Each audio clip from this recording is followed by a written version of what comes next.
two accidents in a span of fortnight. Both of them have the potential to become big ecological disasters. Is there an Indian learning here, sir?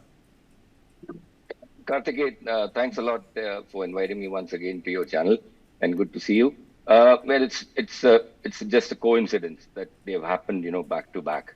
So they're maritime related, and these could be due to maritime lapses. So I mean, we shouldn't link it with anything other than maritime failure. So it could be the failure on the side of the shipper at the time of stuffing. It could be a failure at the time of carriage. That means the storage may not have been done properly. It could be a failure that the storage of the cargo within the containers has not been adequately lashed. So there are a lot of these issues there. So I see it as a purely as a negligence on the maritime side. So the maritime side can start right from the time when the cargo is shipped into the containers, and then it's handed over to the carrier, which is the Van High shipping company. So they then load the cargo based on the manifest, whatever is there, and they're supposed to segregate it as per the United Nations IMDG code. And if there's any flaw in that segregation, which means if they haven't followed that segregation, so that's a maritime negligence. In case in case the storage within the container has not been adequately lashed, then that's a problem with the shore, that is the stuffing, wherever this container was stuffed. So there are these type of things, because if a container has been stacked with cargo and it's not been adequately lashed, it's monsoon period, and the ship is coming from Port Klang right up to Colombo, and Colombo to to Navasheva. So all that passage, particularly the passage from Colombo to the Indian coast, that 200 nautical miles, the at this particular time of the year, there's a beam swell, and that beam swell hits the ship. The ship is going to be severely rolling. Is So there any way, sir? Is there any way to salvage this ship?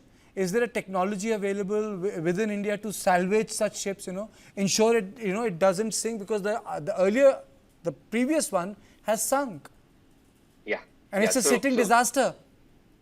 Yeah, there was another ship, Express Pearl. This was a Singapore-owned company, and this ship left Jebel Ali in Dubai, and this was bound also for Colombo, but it wanted refuge in this port of Mundra. They wanted refuge because they are having some problems with the chemicals there. But Mundra refused because they said you have chemical hazards. So this ship eventually sank off Colombo. Also, with similar reasons, they were carrying chemical cargo. So in the case of salvaging, no, Karthike, you can't salvage this type of a fire, because it's phenomenal. The explosions are continuous, and I don't see that the ship is going to remain afloat for long, because the amount of explosions because you have to remember, the ships are not built for explosions. They are built to, let's say, to take the pounding and the panting of the high seas. But you can't, the explosion means within the cargo hold, something has to come out, because there's an explosion. So there is volume and there's gas and there's pressure to come out. So that's going to rupture. It's going to put stress on the bulkheads and onto the hull. So and the ship is already listed, I think, about 15 to 18 degrees. So I don't think it'll be like an absolute sheer luck if the ship does remain afloat and if the fire is extinguished. Okay, I'm also joined by Joseph Hoover, environmental activist. Sir, I mean, so the earlier ship has sunk. There is no clarity whether the oil has leaked from the boilers or not. What's your assessment of this ship, sir? I mean, it's pretty disastrous that both the incidents have happened on the coast of Kerala coast. And from what we learned from the first incident, the ship sinking, not much come out from there. Though our activists are on field asking for questions and showing evidence that these kinds of disasters have happened, the flora and fauna of the ocean system has been devastated, but no answers are forthcoming. So even in this case, after the ship sinks, as Captain Singhal says, it's bound to sink, and we're definitely not going to hear about it. Our concern right now is what will happen. Already people are suffering there.